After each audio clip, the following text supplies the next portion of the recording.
Evening all, it's 5:36 on Tuesday night, the 18th of July. Closing comment video number 1835. Okay, it was an interesting day. Unfortunately, I don't really mean that in a good way, although you would never know from today's price action. You had the Dow up 367. I might add that a third of that was Microsoft, but I'll get to that later. NASDAQ was down at the get-go, managed to close up 108 or 0.75%. The S&P was kind of subdued most of the day, managed to finish up 32. Imagine that. Subdued, but still up 0.7% on the day. The Russell was the big leader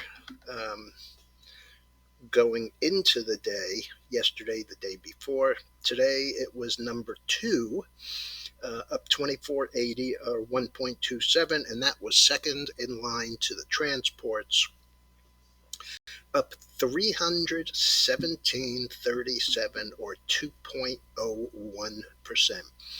The advanced declines on the NYSE were 5-2. That's pretty decent.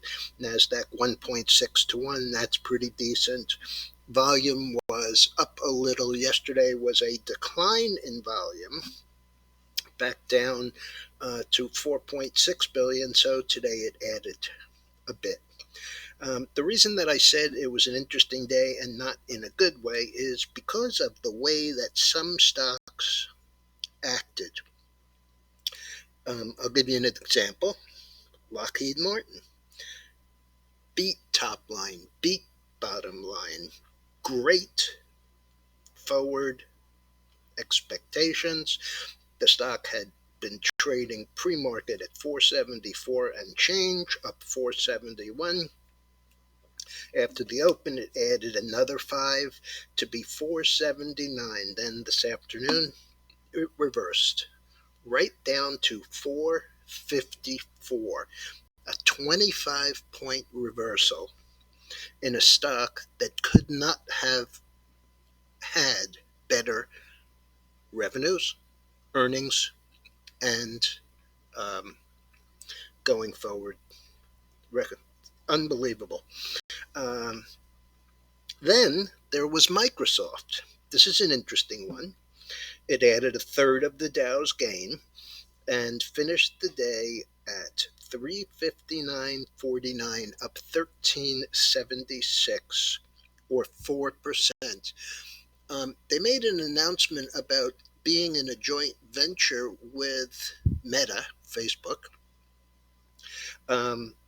for something called Bing Copilot.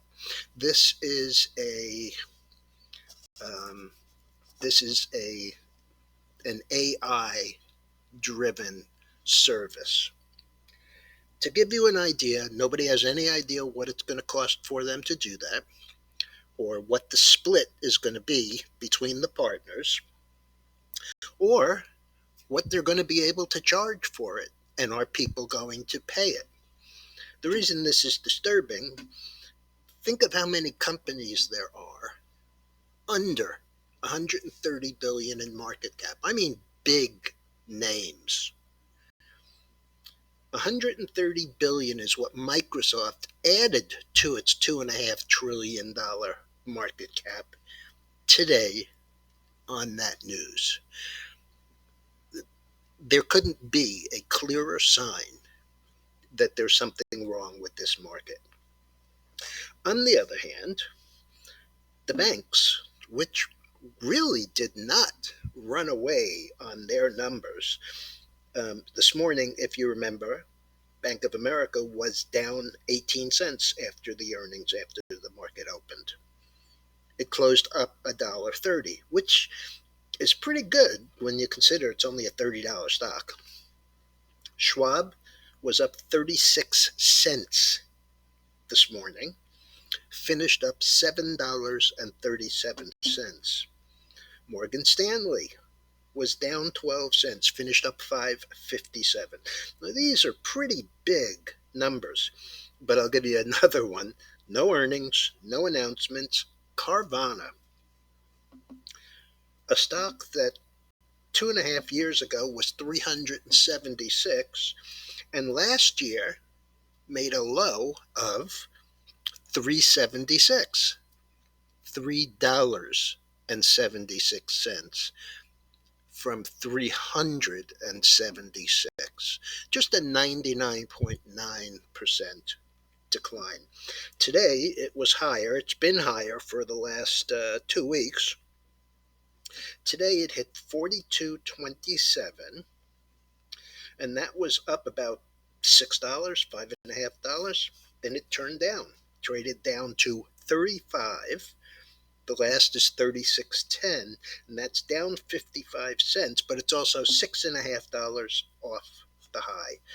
So I don't read these as particularly good signs when we have a market that can get jerked around like this to this extreme.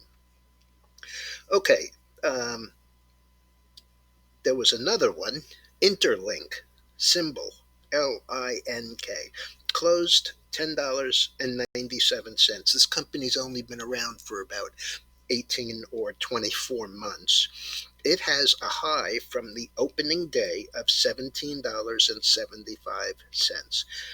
Closed yesterday 10.97, and had an announcement today about um, something about their sensors. This is a company that makes sensors for gas, things you can read, hydrogen. Trying to think of some of the others. Anyway, they're miniature electrochemical gas sensors for detection of hydrogen, ammonia, and NOx gases. Pretty decent, decent announcement. Expansion of its electrochemical gas sensors family. Okay, so the stock opens up pretty much unchanged and then trades right up to $17.23, a half a dollar, 52 cents from the all time high. And then this afternoon turns right back down, trades down to 8.25. The last is 9.05, down $1.92 on the day, with a range of 17.23 to 8.25. You're seeing things. This is what happens when we get excessive, when we go in a straight line. Um, so Carvana, I thought, might have earnings coming, and I thought that might be why it's running, but they don't report actually until the 3rd of next month. However, tomorrow is a big day for earnings.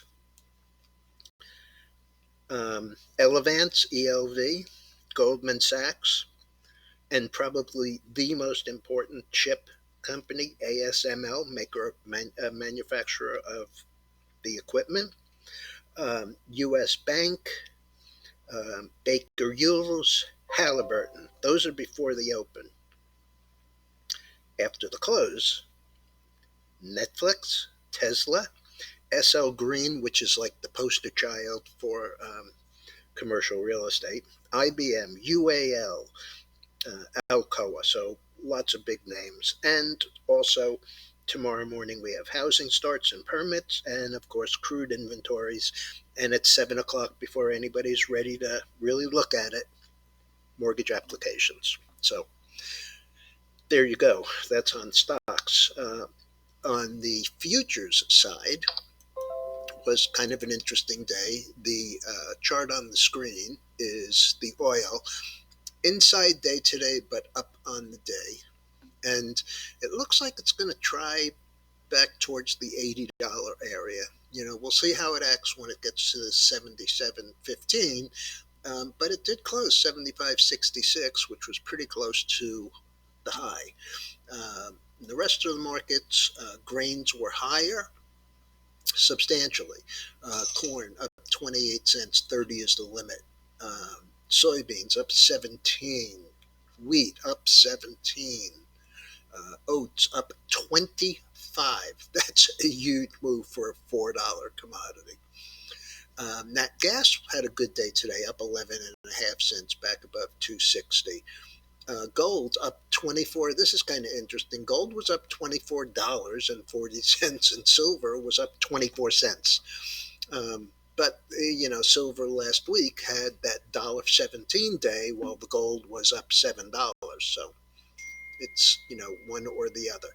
Platinum was up only 7. Palladium up 35. The meats were slightly higher on the beef.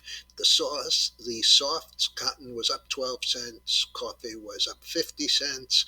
And the sugar was only up 6 cents. The dollar was up just under a dime. Bitcoin down 200. Ethereum up 250. And the bonds up a quarter. So there you have it. I'll be back first thing in the morning. I cannot express this more clearly than this. Position size appropriate to risk profile. That's the way to not blow up in this kind of market. Have a good one.